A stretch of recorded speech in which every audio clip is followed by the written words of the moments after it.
Hema committee റിപ്പോർട്ടിൽ കേസെടുക്കാനാകില്ലെന്ന് police. 4 വർഷം മുമ്പ് ഇത് സംബന്ധിച്ച റിപ്പോർട്ട് DGPക്ക് കൈമാറി. ഒരു വ്യക്തിയെക്കുറിച്ചോ അക്രമം നടന്ന സ്ഥലമോ സാഹചര്യമോ റിപ്പോർട്ടിലില്ലെന്ന് വിലയിരുത്തിയാണ് റിപ്പോർട്ട് നൽകിയത്. റിപ്പോർട്ട് പോലീസ് ആസ്ഥാനത്തെ രഹസ്യ സെക്ഷനിലേക്ക് മാറ്റി. ഹേമ കമ്മിറ്റി റിപ്പോർട്ടിൽ നിയമപരമായ തുടർ നടപടികൾ ഒന്നും സർക്കാർ ഉദ്ദേശിക്കുന്നില്ല.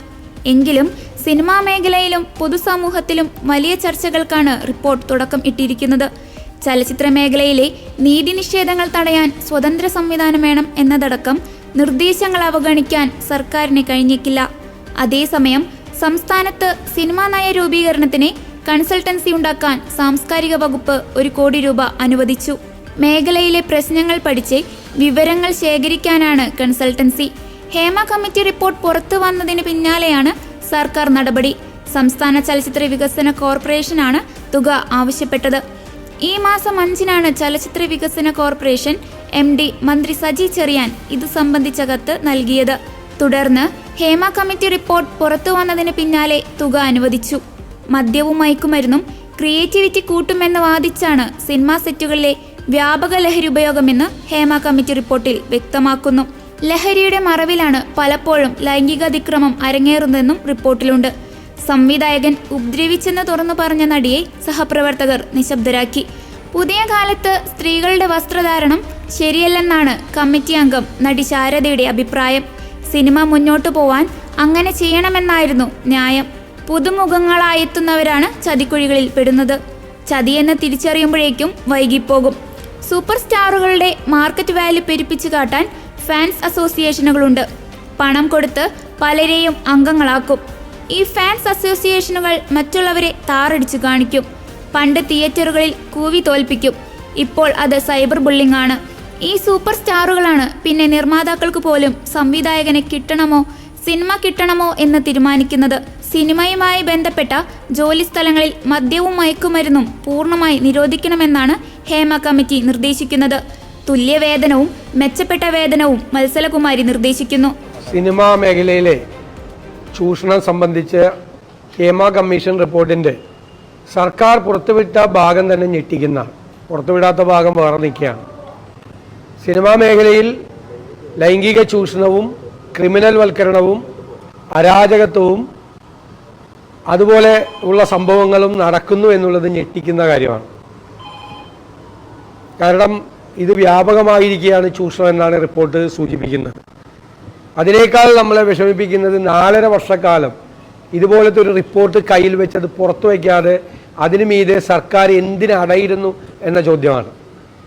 ഇത്രയും ഈ സ്ത്രീ അനുകൂല വർത്തമാനം മാത്രം പറയുന്ന, സ്ത്രീപക്ഷ വർത്തമാനം മാത്രം പറയുന്ന ആളുകൾ അധികാരത്തിലിരിക്കുമ്പോൾ ഇത്രമാത്രം വലിയൊരു സ്ത്രീ വിരുദ്ധത നടന്നിട്ട് അതിനെ സംബന്ധിച്ച് ഒരു നടപടിയും സ്വീകരിച്ചില്ല എന്ന് മാത്രമല്ല, ആ റിപ്പോർട്ട് പുറത്തുവിടാതെ ഇരുന്നത് ആരെ രക്ഷിക്കാനാണ്, ആർക്ക് വേണ്ടിയാണ്, എന്തിനു വേണ്ടിയാണെന്ന് മുഖ്യമന്ത്രി വ്യക്തമാക്കണം. എന്തിനു വേണ്ടിയിട്ടാണ് ഈ റിപ്പോർട്ടിൻ്റെ മീതെ അടയിരുന്നത്? എന്തിനാണ് ഇങ്ങനെ ഒരു കമ്മീഷൻ വെച്ചത്? ആ കമ്മീഷൻ ഇതുപോലെ ഞെട്ടിക്കുന്ന ഒരു റിപ്പോർട്ട് തന്നിട്ട് 4.5 വർഷക്കാലം എന്ത് ചെയ്യുകയായിരുന്നു സർക്കാർ? അടിയന്തരമായി ഹേമ കമ്മീഷൻ റിപ്പോർട്ടിൻ്റെ ശുപാർശകളിന്മേൽ നടപടിയെടുക്കണം. 1.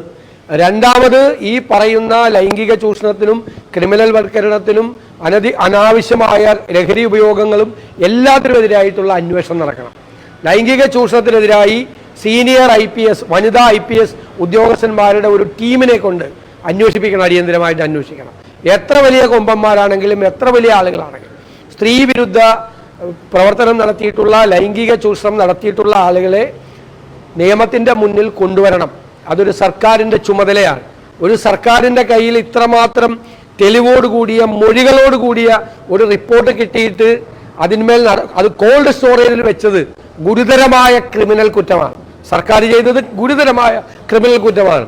അത് ആർക്ക് വേണ്ടിയിട്ടാണ്, ആരെ സംരക്ഷിക്കാൻ വേണ്ടിയിട്ടാണ് എന്നാണ് ഗവൺമെൻറ് വ്യക്തമാക്കേണ്ടത്. ഇതൊരു അപകടകരമായ രീതിയാണ്.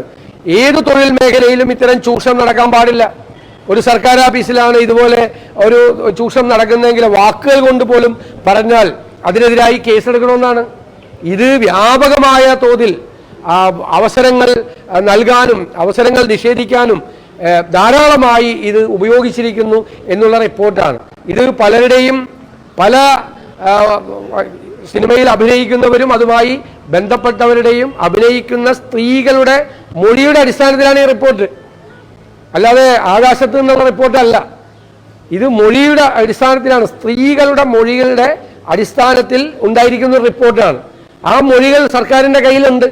ഈ റിപ്പോർട്ടിന്റെ ഭാഗമായി, റിപ്പോർട്ടിന്റെ അനക്ഷരായി ആ മൊഴികളുണ്ട്. ഇപ്പൊ പുറത്തുവിടാതിരിക്കുന്ന ഭാഗം അത് അത്രയും സംബന്ധിച്ച വാർത്തകളാണ്. എന്നിട്ട് എന്തുകൊണ്ട് നടപടിയെടുത്തില്ല? ഇത്രയും ഒരു റിപ്പോർട്ട് വന്നിട്ട് ഏതെങ്കിലും ഒരു സർക്കാർ ഓഫീസിലാണ് ഇങ്ങനെ ഒരു ലൈംഗിക ചൂഷണം നടക്കുന്നതെങ്കിൽ നടപടിയെടുക്കില്ലേ? എത്രയോ ആളുകൾ നടപടിയെടുത്തിരിക്കുന്നു. ലൈംഗിക ചുവയോടുകൂടി നോക്കിയാൽ അല്ലെങ്കിൽ ദ്വയാർത്ഥം വരുന്ന പ്രയോഗങ്ങൾ നടത്തിയാൽ പോലും കേസെടുക്കാനുള്ള വകുപ്പുണ്ട്. ഇതിൽ ഇപ്പൊ പറഞ്ഞിരിക്കുന്ന റിപ്പോർട്ടിൽ പോക്സോ കേസ് അടക്കം എടുക്കാനുള്ള നടപടികളാണ് ഉള്ളത്. അത്രമാത്രം വലിയ ക്രിമിനൽ കുറ്റങ്ങളാണ് നടന്നിരിക്കുന്നത്. അപ്പോൾ അടിയന്തരമായി അത് അന്വേഷിച്ച് കുറ്റക്കാരായ ആളുകളുടെ പേരിൽ നടപടിയെടുക്കണം. മുഖം നോക്കാതെ നടപടിയെടുക്കണം. ഏത് തൊഴിലിടങ്ങളിലും സ്ത്രീകൾക്ക് സുരക്ഷയോടുകൂടി ജോലി ചെയ്യാനുള്ള അവസരമുണ്ടാകണം. ഇത് അനീതിയാണ്, ഇത് വിവേചനമാണ്. ഒരു വളരെ പ്രധാനപ്പെട്ട ഒരു രംഗത്ത് മലയാളത്തിന് തന്നെ, കേരളത്തിന് തന്നെ അപമാനകരമായ കാര്യമാണ്. ഒരു തൊഴിലിടത്തിൽ സ്ത്രീകൾക്ക് അഭിമാനത്തോടു കൂടി ജോലി ചെയ്യാൻ പറ്റാത്തൊരു സാഹചര്യം ഉണ്ട് എന്ന് പറയുകയും അറിയുകയും ചെയ്തിട്ട് സർക്കാർ അതിൽ മൗനം പാലിച്ചതും ഗുരുതരമായ തെറ്റാണ്. അന്വേഷണം നടത്തിയേ മതിയാവും.